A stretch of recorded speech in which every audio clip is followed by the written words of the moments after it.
Hello बच्चों, नमस्कार। मैं हूं अमन शर्मा और आप सभी का मैथ्स एनालिसिस में स्वागत है। इस वीडियो में हम लोग पढ़ने वाले हैं class 10th NCERT circles chapter हमारे सामने है और थ्योरम नंबर है हमारे सामने 10.1। थ्योरम को समझने से पहले बच्चों, सबसे पहले हमें एक कॉन्सेप्ट हमने जो क्लास 9th में पढ़ा था वो हमें थोड़ा सा फिर से रिवाइज करना पड़ेगा। तो पहले हम इसी कॉन्सेप्ट को समझाते हैं बच्चों। ध्यान से देखिए क्या कह रहे हैं हम। मान लो आपके पास बच्चों अगर कोई एक लाइन सेगमेंट है और यहाँ पे कोई पॉइंट है, ठीक है। इस पॉइंट से, ठीक है, ये कोई लाइन सेगमेंट है, मान लो ए बी। इस पॉइंट से ये मान लो ये 3 सेंटीमीटर है। इस पॉइंट से ये लाइन सेगमेंट की दूरी डिस्टेंस कितना है, 3 सेंटीमीटर। और इसी पॉइंट से ये कोई पॉइंट है पी मान लो, इसी पॉइंट से ये डिस्टेंस जो है मान लो 2 सेंटीमीटर है। ऐसे ही इसी पॉइंट से ये डिस्टेंस मान लो कुछ भी मान लो, जैसे 2 सेंटीमीटर मान लो। इसी पॉइंट से ये डिस्टेंस जो है ये 3 सेंटीमीटर है बच्चों। तो जो सबसे छोटा डिस्टेंस होगा बच्चों, ठीक है, ये सीधा बना लेना। जो सबसे छोटा डिस्टेंस होगा, जैसे मान लो इस पॉइंट से इस लाइन पे ये जो डिस्टेंस है ये मान लो 1 सेंटीमीटर है, ठीक है। आप 4, 3 कुछ भी मान लो, मैं सिर्फ कॉन्सेप्ट समझा रहा हूँ, कॉन्सेप्ट को समझना। जो सबसे छोटा डिस्टेंस होगा ना इस पॉइंट से, जैसे ये 3 सेंटीमीटर है, ये 2 है, ये 1 सेंटीमीटर है। जो सबसे छोटा डिस्टेंस होगा, ठीक है, वो हमेशा परपेंडिकुलर होगा इसके ऊपर। जैसे ये सबसे छोटा डिस्टेंस कौन सा आ रहा है, ये ओपी। तो मतलब ये जो ओपी होगा बच्चों, ये परपेंडिकुलर होगा किसके ऊपर, ए बी के ऊपर। ऐसा कॉन्सेप्ट, ऐसी थ्योरम आपने क्लास 9th के अंदर पढ़ी थी। क्या पढ़ी थी? जैसे इससे जितने मर्जी बड़े डिस्टेंस ले लो, 10 सेंटीमीटर, 15 सेंटीमीटर, जो सबसे छोटा डिस्टेंस होगा, सबसे छोटा, जो भी सबसे छोटा होगा वो परपेंडिकुलर होगा इस लाइन सेगमेंट के ऊपर। तो ये कॉन्सेप्ट यूज होगा इस थ्योरम के अंदर, इसलिए पहले इसको पढ़ना जरूरी था। तो ध्यान से देखिए, यहाँ पे हमने बनाया हुआ है, जैसे देखो ये डिस्टेंस है कुछ इस लाइन सेगमेंट ए बी के ऊपर, ये है, ये कुछ डिस्टेंस है, ये भी कुछ डिस्टेंस है। लेकिन ये जो सबसे छोटा डिस्टेंस होगा, जैसे ओपी इस लाइन सेगमेंट ए बी के ऊपर, तो ये जो ओपी है ये परपेंडिकुलर होगा ए बी के ऊपर। जो सबसे छोटा डिस्टेंस होता है बच्चों, वो परपेंडिकुलर होता है लाइन सेगमेंट के ऊपर। बात समझ में आई होगी। तो इस नोट को अच्छे से देख लेना। द शॉर्टेस्ट डिस्टेंस, क्या? द शॉर्टेस्ट डिस्टेंस, जो सबसे छोटा डिस्टेंस होगा, कहाँ पे? बिटवीन ए पॉइंट एंड, किसके बीच में? Point and A line. इस पॉइंट और इस लाइन के बीच में, इस पॉइंट और इस लाइन के बीच में, इस पॉइंट और इस लाइन के बीच में जो सबसे छोटा डिस्टेंस होगा वो क्या होगा? Is perpendicular distance from the point two the line. Point से उस लाइन के ऊपर ये जो सबसे छोटा डिस्टेंस होगा बच्चों, वो परपेंडिकुलर होगा। जिसको ये समझ में आ गया उसको थ्योरम भी समझ में आ गई। इसको नोट करो, फिर आगे हम समझाते हैं आपको। अब शुरू करते हैं theorem 10.1।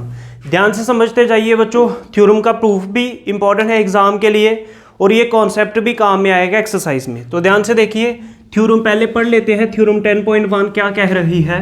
The tangent at any point of a circle is perpendicular to the radius through the point of contact. क्या मतलब हुआ इसका? ये थ्योरम है, स्टेटमेंट भी बच्चों याद रखनी है। पहले थ्योरम को समझ लेते हैं। क्या कह रही है थ्योरम?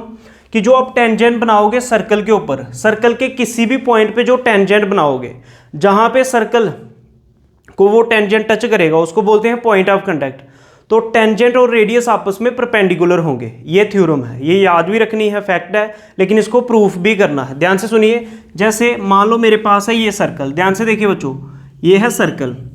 तो सर्कल के किसी भी पॉइंट पे जो टेंजेंट बनाओगे, मान लो ये पॉइंट है, ठीक है, ये टेंजेंट बनाया मैंने। टेंजेंट क्या होता है बच्चों?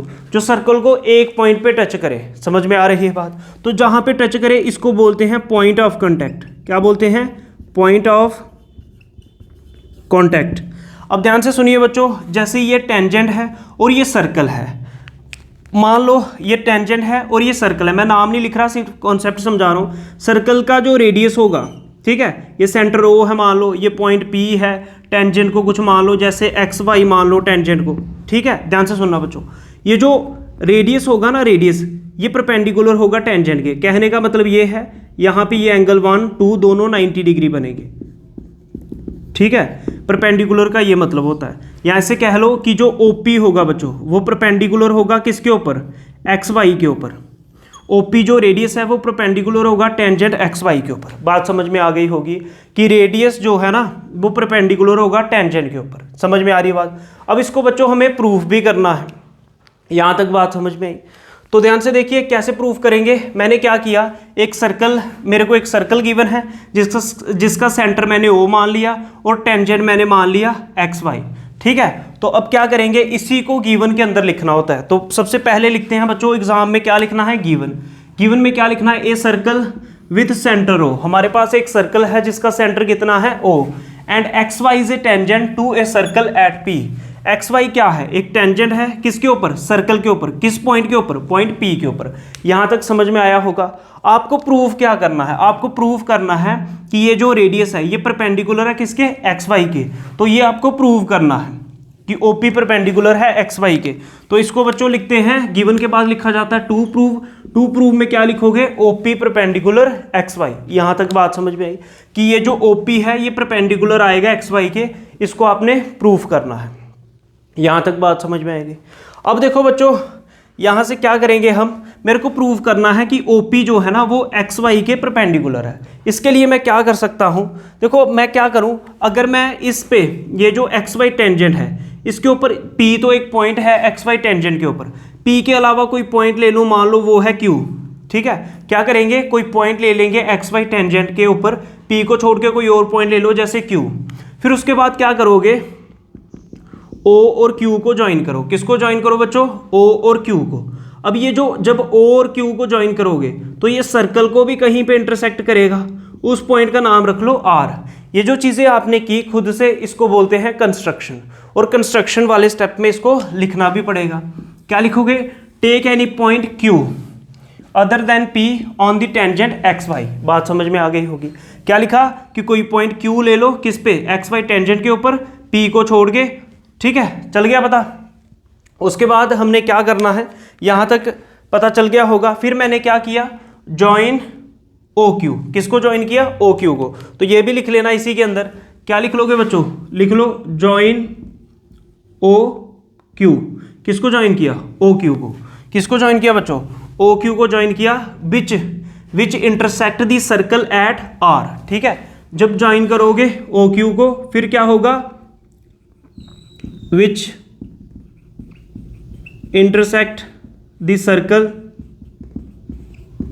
at R। ठीक है, तो जब OQ को ज्वाइन करोगे तो ये जो OQ लाइन सेगमेंट है सर्कल को कहाँ पे इंटरसेक्ट कर रही है, R पे। यहां तक समझ में आ गया होगा बच्चों। ये सारी चीजें आगे गिवन, टू प्रूव, उसके बाद आपने कंस्ट्रक्शन भी लिख ली। उसके बाद हम लिखते हैं बच्चों, सबसे लास्ट में आता है प्रूफ। प्रूफ में क्या लिखना है, जो आपको सॉल्व करना है। अब ध्यान से देखिए बच्चों, यहीं से क्वेश्चन समझने वाला है।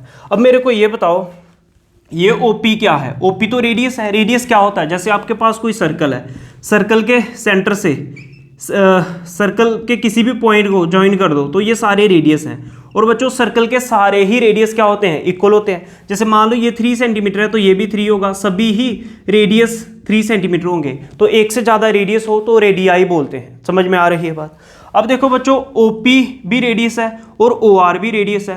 तो OP और OR क्या होंगे, इक्वल होंगे। क्यों इक्वल होंगे, तो लिखना पड़ेगा। क्या लिखोगे, OP equals to OR। Reason क्या दोगे, ठीक है, रीजन क्या दोगे, रेडियाई ऑफ सेम सर्कल। दोनों के दोनों सेम ही सर्कल के रेडियस है, इसलिए इक्वल है। यहां तक समझ में आ गई होगी बात। अब बच्चों ध्यान से देखो, डायग्राम से देखना, OQ किसके बराबर है, ध्यान से सुनिए बच्चों। OQ किसके बराबर है, OR प्लस RQ। OQ बच्चों कैसे बन रहा है, OR में प्लस RQ किया तभी तो OQ बना। तो ये भी लिखना पड़ेगा आपको। क्या लिख सकता हूं मैं, OQ equals to OR plus RQ। समझ में आ रही है बात। फिर से देख लो, जिसको नहीं पता चला इस तरह से आपको दिख रहा होगा।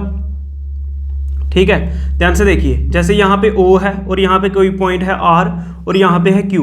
OQ कैसे आया होगा बच्चों, OQ कैसे आ रहा है, OR plus RQ, OR plus RQ से। समझ में आ रही है बात।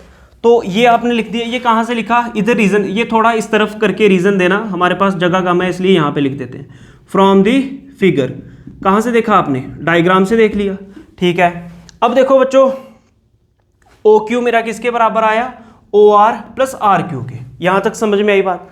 अब बच्चों मेरे को ये बताओ, यहाँ तक नोट कर लो, फिर आगे बताता हूँ मैं। आगे देखते हैं बच्चों, फिर क्या करेंगे, हमने रब कर लिया बोर्ड को, अब आगे देखते हैं।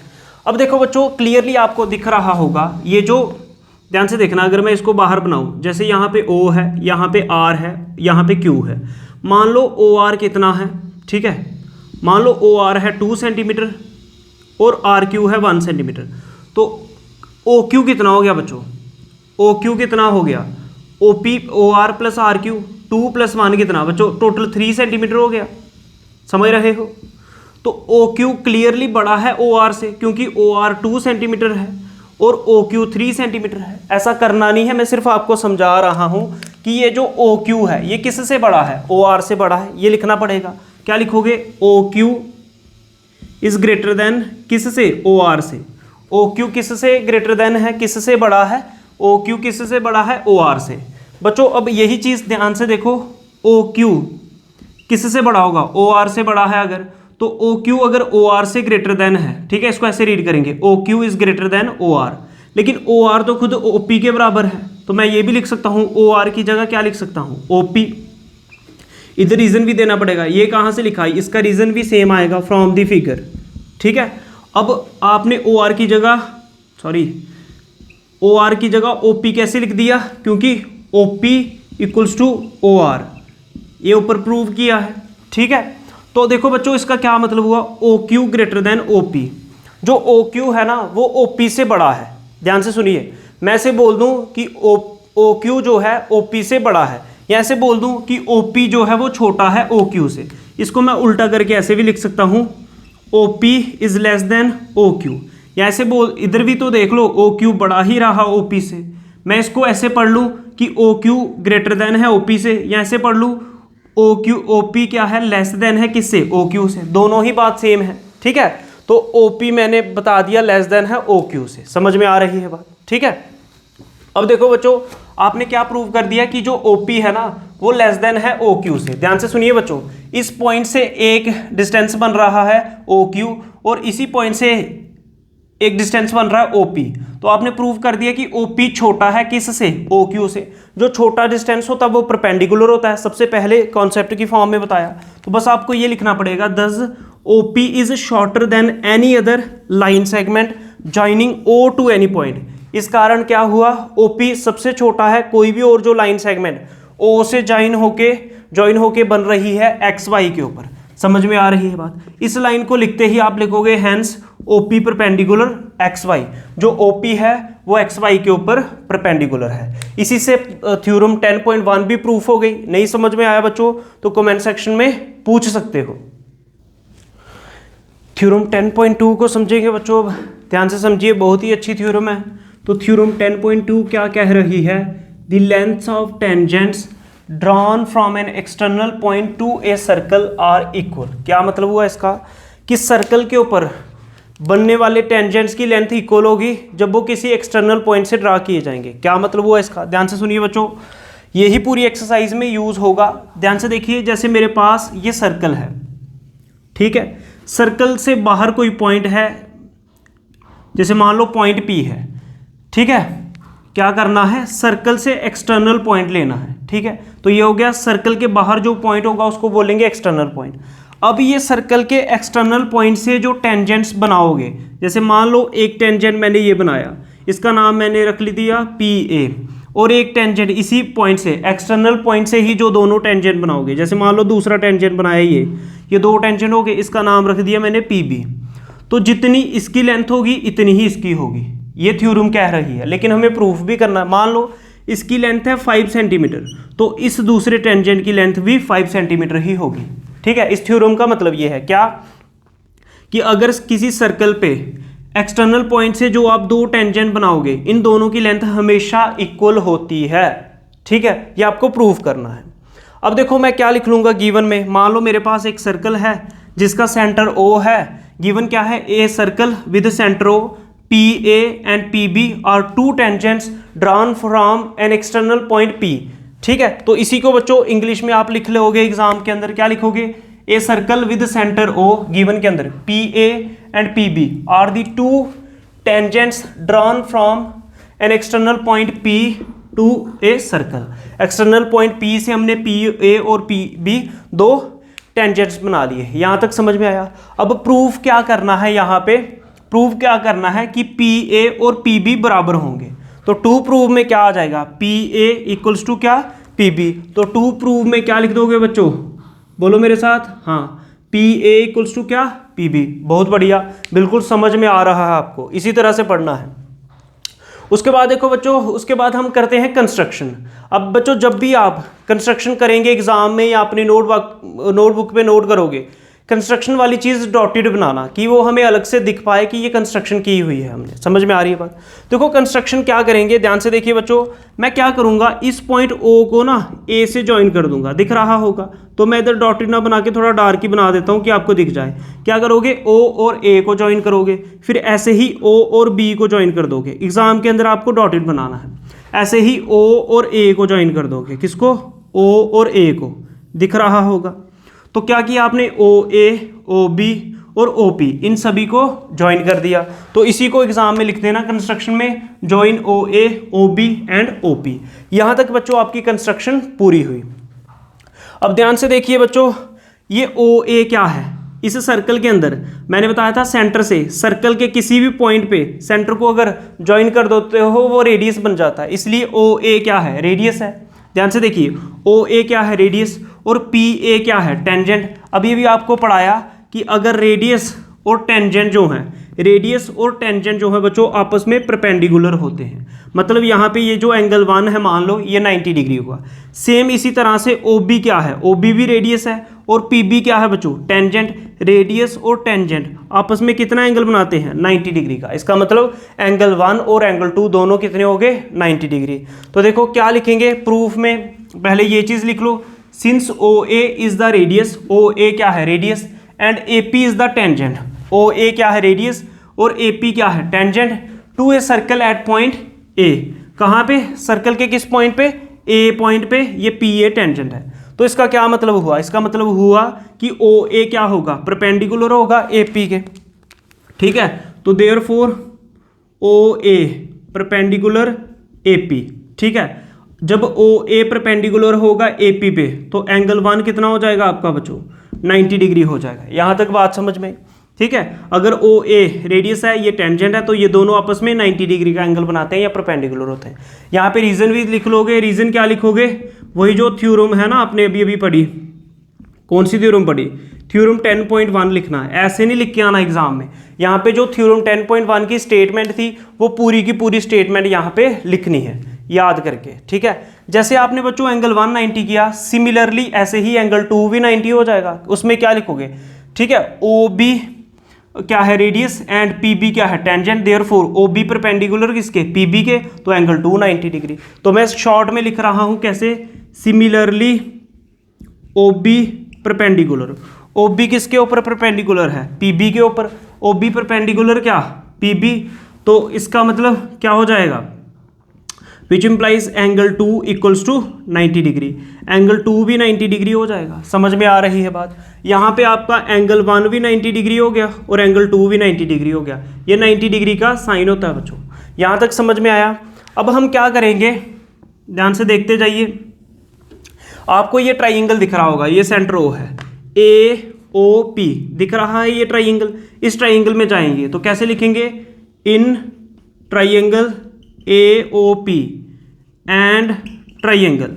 देखो ए ओ पी ये कौन सा ट्राइंगल हुआ, ये वाला ट्राइंगल हुआ। और दूसरा क्या है, ओ बी पी, दूसरा ट्राइंगल भी दिख रहा होगा। And triangle O B P, दोनों ट्राइंगल में जाएंगे।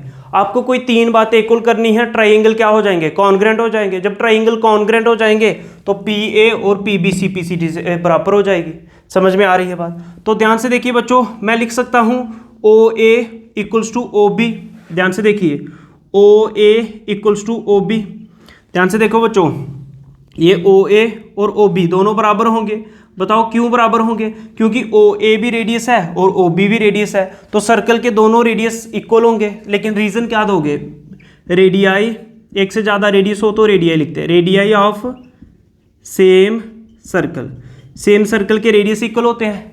फर्स्ट चीज़ आपने लिख दी। उसके बाद इस ट्राइंगल के अंदर देखो एंगल 190 है और इस ट्राइंगल के अंदर देखो एंगल 290 है। फिर क्या लिखोगे, angle 1 equals to angle 2। Reason क्या दोगे, बोलो बच्चों, both 90 degree, both equals to 90 degree, दोनों एंगल 90 डिग्री। अगर मेरे को किसी तरह से दोनों ट्राइंगल की एक और साइड इक्वल मिल जाए तो ट्राइंगल कॉन्ग्रेंट हो जाएंगे। तो ध्यान से देखिए बच्चों, इस ट्राइंगल को अगर आप देखो, इस ट्राइंगल को देखो, AOP ट्राइंगल दिख रहा है, इसमें देखो OP साइड आ रही है, दिख रही है OP साइड। ऐसे ही ये नीचे वाला ट्राइंगल देखो, ये दिख रहा है, इसमें भी OP साइड आ रही है।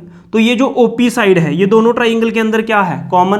तो क्या लिख दोगे, OP equals to OP। Reason क्या दोगे, कॉमन, कि ये जो साइड थी ये दोनों ट्राइंगल के पास थी। तो देखो बच्चों, जब भी तीन बातें इक्वल हो जाएंगी तो देयरफॉर ट्राइंगल कौन सा, AOP, ये कॉन्ग्रेंट हो जाएगा किस ट्राइंगल के,